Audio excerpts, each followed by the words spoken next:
hope all of you stay healthy and energized. Before we start our material today, let's pray basmalah so that our knowledge can be blessing and useful. Sebelum saya menjelaskan materi hari ini, saya akan membacakan beberapa tujuan pembelajaran. Tujuan pembelajaran yang pertama, siswa dapat mengembangkan rasa ingin tahu dan aktif pada pembelajaran. Tujuan pembelajaran yang kedua, siswa dapat memahami bagaimana cara memberi tawaran. Tujuan pembelajaran yang ketiga, siswa dapat menjelaskan bagaimana cara menerima dan menolak tawaran. Tujuan pembelajaran yang keempat, siswa dapat menyelesaikan masalah yang berkaitan dengan tawaran. Nah, hari ini merupakan pertemuan kedua kita. Last week kita sudah membahas tentang giving suggestions. Jadi, hari ini kita akan melanjutkan pembahasan tentang giving offers, yaitu membahas tentang pemberian saran. Dan saya ingatkan kalian untuk membuka buku agar lebih mudah memahami pelajaran yang saya berikan. Okay, today we are going to learn how to giving offers to others. Offering means to give helps, items, information, solutions, or friendship to a person. Jadi, offering ini atau tawaran ini bertujuan untuk memberi bantuan tawaran kepada orang lain, bantuan tawaran seperti barang, informasi, ataupun solusi.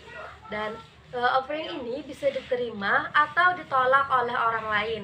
Sama seperti giving suggestions yang telah saya jelaskan pada pertemuan sebelumnya. Pemberian tawaran kepada orang lain berfungsi untuk memfasilitasi seseorang dalam berkomunikasi dengan orang lain. Ketika kita memberi tawaran bantuan atau barang kepada orang lain itu, tujuannya untuk menunjukkan rasa kepedulian kita atau juga hal itu merupakan bagian dari tugas. Misalnya pegawai bank atau customer service suatu hotel. Nah, mereka selalu menawarkan bantuan di awal percakapan ketika bertemu dengan pelanggan atau tamu yang datang. When speaking to other people, we should use appropriate expressions to offer something. We should understand formal and informal situation when speaking to people. Jadi, ketika kita memberi tawaran kepada orang lain, kita harus menyesuaikan kondisinya, apakah kondisinya itu formal atau informal. Here are several expressions in informal situations. Jadi di sini ada beberapa contoh expressions yang dapat kalian gunakan dalam formal situations. Contoh yang pertama adalah would you like me to? Contoh kalimatnya seperti would you like me to close the door? Would you like me to close the door? Nah, contoh itu bisa kalian gunakan. Kemudian contoh yang kedua, would you like? Contoh kalimatnya, would you like a cup of tea? Would you like a cup of tea? Kemudian contoh yang ketiga, would you care for? Contoh kalimatnya, would you care for dessert, sir? Would you care for dessert, sir? Kemudian contoh yang keempat, menggunakan kalimat shall I. Contoh kalimatnya, shall I open the window?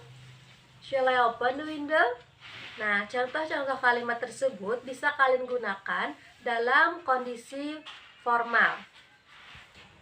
And then, here are several expressions for informal situations. Bisa dipakai ketika berbicara dengan teman atau keluarga. Di sini ada 4 contoh kalimat. Yang pertama menggunakan can I dan may I.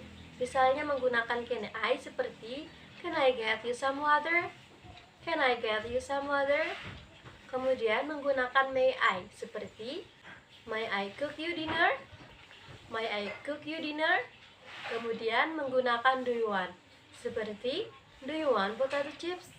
Do you want potato chips? Kemudian menggunakan let me atau bisa juga dibaca dengan lend me. Contoh kalimatnya seperti let me wash your motorcycle. Let me wash your motorcycle. Kemudian menggunakan I will. Contoh kalimatnya seperti I will get you something to eat first. I will get you something to eat first. Kemudian, ketika seseorang memberi suatu tawaran, kita harus memberi respons yang sesuai, baik itu menolak atau menerima tawaran. Di sini ada beberapa contoh kalimat yang bisa kalian gunakan ketika menerima dan menolak tawaran. Yang pertama, saya akan membacakan contoh-contoh kalimat yang bisa kalian gunakan ketika menerima tawaran. Di sini ada dua contoh. Yang pertama, yes please, I really appreciate it. Yes please, I really appreciate it. Kemudian, contoh kalimat yang kedua, thank you, it is very kind of you. Thank you, it is very kind of you. Kemudian ada juga contoh kalimat yang bisa kalian gunakan ketika menolak tawaran dari orang lain. Seperti, it is okay, I can do it myself. It is okay, I can do it myself. Dan contoh yang kedua, no thank you. No thank you. Kemudian, ketika seseorang menawarkan sesuatu, biasanya menggunakan kalimat seperti can I get you some water? Can I get you some water? Atau menggunakan kalimat would you I see or Gabi? Would you I see or Gabi? Nah, kata can dan would itu dimaksud dengan modal, yaitu kata yang berfungsi untuk membantu kata kerja atau melengkapi kata kerja atau verb sehingga arti katanya bisa dipahami. Dan modals biasanya berada di depan kata kerja. Namun, pemakaian modals dalam bahasa Inggris tidak akan mengubah grammar atau bentuk bahasanya. Pembagian dari modal seperti contoh kata can, could, may, will, would, shall, dan masih banyak lagi contoh-contoh katanya. Di sini ada beberapa contoh kalimat giving offers menggunakan modals, seperti menggunakan kata can dan could, seperti can I help you? Can I help you? Kemudian menggunakan could I get you a drink? Could I get you a drink? Kemudian menggunakan may, seperti may I help you? May I help you? Kemudian menggunakan will, seperti will you drop by my house? Will you drop by my house? Kemudian menggunakan would, seperti would you like a rice bowl? Would you like a rice bowl? Kemudian menggunakan shall, seperti shall we take all books for you? Shall we take all the books for you?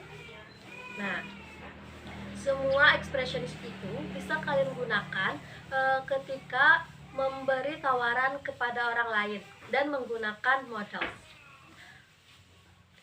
Mungkin itu saja yang dapat saya sampaikan pada pertemuan ini. Jadi kesimpulannya, pemberian tawaran kepada orang lain bisa seperti tawaran bantuan, tawaran barang, informasi, ataupun solusi kepada orang lain. Dan tawaran ini bisa ditolak atau diterima oleh orang yang diberi saran. Namun, harus menggunakan kalimat yang sopan dan sesuai, seperti harus menyesuaikan situasi, apakah menggunakan kalimat formal atau informal. Dan giving offers ini bisa menggunakan modal agar arti kalimatnya lebih dipahami atau lebih mudah dipahami oleh orang lain. Dan untuk meningkatkan kemampuan kalian dalam berbahasa Inggris, saya akan memberikan tugas. Tugasnya adalah menjawab soal mengenai dialog yang saya berikan. I think that's all from me. I apologize if I have mistake in my explanation. I hope our lesson today can be useful for you all.